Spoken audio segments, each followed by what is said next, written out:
ကယ်ဒမီများရှင်အင်ဒရာဂျော်စင်ရဲ့ထိပ်တန်းနေရာကိုလူယူသိမ့်ပိုက်ပြီးအောင်မြင်နေတဲ့မင်းသမီးလေးယောက်ပရိသတ်များအားလုံးပဲမင်္ဂလာပါရှင်မြန်မာရုပ်ရှင်လောကရဲ့ထိပ်တန်းမင်းသမီးကြီးအင်ဒရာဂျော်စင်ကတော့ကြာရဇက်ရုပ်တိုင်းမှာအပြစ်ပြောစရာမရှိအောင်ပိုင်နိုင်လုံးတဲ့အကယ်ဒမီများရှင်တူပါဒါပေမဲ့2026ခုနှစ်အတွင်းမှာတော့ဦးဝဲရဲ့ပြည့်ပြည့်စုံတဲ့အရေးချင်းမျိုးနဲ့ထိပ်တန်းနေရာကိုအမိလိုက်လာကြတဲ့မျိုးဆက်သစ်မင်းသမီးကျော်လေးတွေကပရိသတ်တွေကြားမှာတဟုန်တို့ရေပန်းစားလာခဲ့ပါတယ်။တချို့တွေဆိုရင်ဦးဝဲကိုတောင်ကျော်လွန်သွားပြီးပရိသတ်ချစ်ကိုရရှိနေကြပါပြီ။အနုပညာလောကရဲ့မျိုးဆက်သစ်ကျယ်ပွင့်တွေကမှအောင်မြင်မှုမှတ်တိုင်ကိုစီနဲ့ဦးဝဲရဲ့နေရာကိုသိမ့်ပိုက်သွားတော့မယ်မင်းသမီးလေးယောက်ကတော့မင်းမြင့်မို့ဇလန်တွဲမင်းသမီးတွေထဲမှာပထမဆုံးအနေနဲ့အကယ်ဒမီဆုကြီးကိုထိုက်တန်တဲ့စုကူပိုင်ဆိုင်သွားပြီဖြစ်တဲ့မင်းမြင့်မို့ကတော့လူကြီးလူငယ်မရွေးအသေးဆွဲချစ်ကြတဲ့မင်းသမီးလေးပါ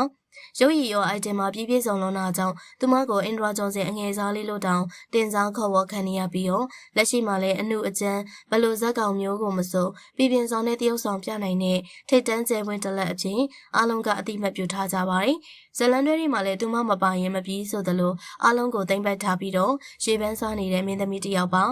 မေမီကိုကိုဇလန်တွဲတွေကနေတဆင်နာမည်ကြီးလာတဲ့မေမီကိုကိုကတော့ဘလို့ဇက်ရုပ်မျိုးမှမစိုးဇက်ကားတစ်ခုလုံးအသက်ဝင်သွားအောင်ဆွဲဆောင်နိုင်တဲ့စွမ်းရည်ရှိသူပါအထူးသဖြင့်ဒီနှစ်အတွင်းမှာတော့သူမရဲ့ပြောင်မြောင်းလာတဲ့တရုပ်ဆောင်ချက်တွေကြောင့်အကယ်ဒမီဆုကြီးကိုရရှိပိုင်ဆိုင်နိုင်ဖို့အရှိန်အဟုန်နဲ့အရေးပန်းစားဆုံးဖြစ်နေပါတယ်ဒီကနေ့တင်ကတော့အကယ်ဒမီနဲ့လွဲချော်ခဲ့ရပေမဲ့ဒီနှစ်ဗိမ်းမဇက်ကောင်က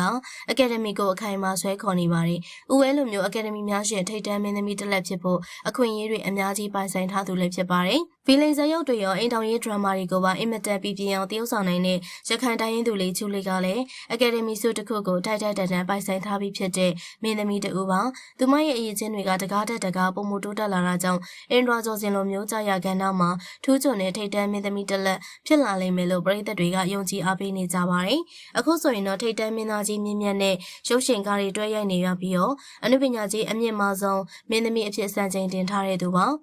နော်ဖောရဲ့ထောင်ချစ်စရာကောင်းတဲ့ဟန်ပန်လေးတွေကြောင့်လက်ရှိမှာနာမည်အကျော်ကြားဆုံးဖြစ်နေတဲ့ကရင်မလေးနော်ဖောရဲ့ထောင်ကတော့ခက်ခဲနေနေတဲ့ဇက်ကောင်တွေကိုအကောင်းဆုံးပုံဖော်ပြနိုင်ခဲ့သူပါဝိုင်းရင်အနုပညာရှင်ကြီးတွေနဲ့တွဲဖက်တရုပ်ဆောင်ရချိန်မှာနောက်ကောက်မကြပင်သူမရဲ့အရေးချင်းကိုလက်တွေ့သက်သေပြနိုင်ခဲ့ပါတယ်